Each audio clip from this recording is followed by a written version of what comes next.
Hello friends, welcome to my channel Pradna's Maths.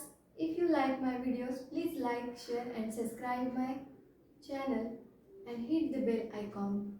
So here we are looking the chapter reflection of light. In this chapter we have one proof, the proof of the minimum height of mirror. In this we have to see the statement first. What is the statement?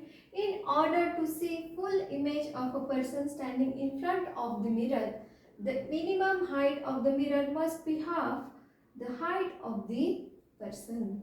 तो यहाँ पे उन्होंने क्या बोला है कि अगर हमको एक पर्सन मिरर के सामने दिखा स्टैंड होते हुए और उसका हमें अगर फुल इमेज चाहिए, तो जो इमेज फॉर्मेशन पर्सन का है उसके हाइट के हाफ हमको मिरर लगेगा, तभी हमको पूरी पर्सन की हाइट मिरर में क्लियरली दिखेगी।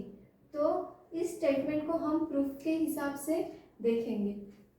तो see in mirror M N P Q is a plane mirror here, P Q is equal to R S. अभी देखो P Q is equal to R and S, और यहाँ पे R S के दो पार्ट बने हुए हैं, that is R E and E S.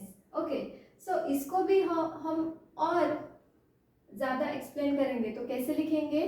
तो ई और एच, एच ई के बीच में आ रहा है आर ई, यस हाफ, तो एच ई का हाफ क्या है? आर ई, तो वही वैल्यू हमने डाली है, plus E F upon two, मतलब हाफ है, किसके हाफ है? ई एस के, ई एस के हाफ क्या है? E F upon two. Can you getting my point? Yes. So H F upon two पूरा ही अगर हम सेगमेंट लेंगे और उसको टू को डिवाइड करेंगे तो हमको आर एस ये वैल्यू मिलेगा। So we can prove from this all steps the half of person's height. The proof can be determined. The statement is correct. In order to see full image of a person standing in front of a mirror, the minimum height of the mirror must be half of the height of the person. Okay, can you getting it? अभी देखो आपको देखने को मिल रहा है are का image यहाँ पे आर डैश दिख रहा है, एच का इमेज यहाँ पे एच डैश दिख रहा है, एस का इमेज यहाँ पे एस डैश दिख रहा है और एफ का इमेज यहाँ पे एफ डैश हमको दिख रहा है, जो कि हमको दिख रहा है वर्चुअल इमेज फॉर्म होते हुए। और अगर हम देखेंगे यहाँ पे प्रूफ में हमको जो वैल्यू है 1/2 में डिवाइड होती हुई दिखी है, और जो कि वैल्यू है आर एस और एच एफ अपॉन टू, ऐसे हम लिख रहे हैं।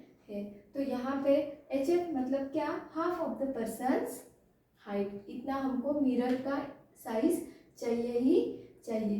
तो इसके बाद दोस्तों हमको एक बहुत इंटरेस्टिंग टॉपिक देखना है, और इस टॉपिक का नाम क्या है? The topic is spherical mirror. तो हमने अभी प्लेन मिरर देखा और उसके कुछ एप्लीकेशंस भी देखे और एक हमने प्रूफ देखा। अभी हमको देखना है स्फेरिकल मिरर। तो स्फेरिकल मिरर मतलब क्या? ये मिरर होता है राउंडेड। कैसा होता है? राउंडेड होता है। तो इस मिरर्स में हमने देखे कि दो टाइप्स यहाँ पे हमको देखने को मिलते हैं, जो फर्स्ट वाला है और ये जो कि सेकेंड वाला, ये दोनों ही हम डिस्क्राइब यहाँ पे करेंगे अच्छे से। ओके, यहाँ पे अगर हम देखेंगे तो ये कैसा दिख रहा है? थीनर दिख रहा है, और ये जो सेकेंड वाला जो दिख रहा है वो कैसा दिख रहा है? वो थीकर दिख रहा है।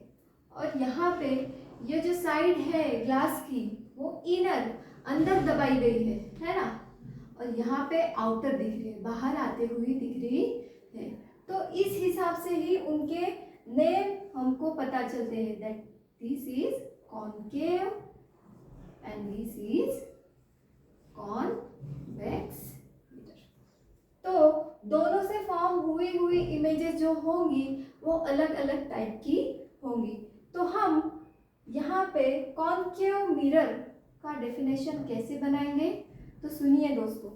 If the inner surface of the spherical mirror is reflecting, ये जो इनर सरफेस हमको दिख रहा है वो अगर रिफ्लेक्टिंग होगा, ये अगर रिफ्लेक्ट करता हुआ हमको दिखेगा, so that this reflecting surface then it is called as a concave mirror. तो हम इस प्रकार के मिरर्स को हम क्या बोल सकते हैं, कॉन्केव मिरर बोल सकते हैं। और सेकेंड वाला जो है, जो हम बोल सकते हैं कि surface of a spherical mirror, spherical mirror का अगर सरफेस जो होगा रिफ्लेक्टिंग सरफेस, आउटर साइड पे जो सरफेस है तो वो रिफ्लेक्टिंग होना चाहिए, तो उसको हम क्या बोलेंगे, कॉन्वेक्स मिरर हम बोलेंगे। आपने सिर्फ दो ही यहाँ पे वर्ड्स ध्यान में रखने हैं और दो डायग्राम ध्यान पे रखने हैं, और ये कैसा है, थिनर है, और ये कैसा है, थिकर है। इसको हम कॉन्केव बुलाते हैं, उसको हम कॉन्वेक्स बुलाते हैं। So thank you guys, thank you for watching my video. If you like my video, please like, share and subscribe. Thank you.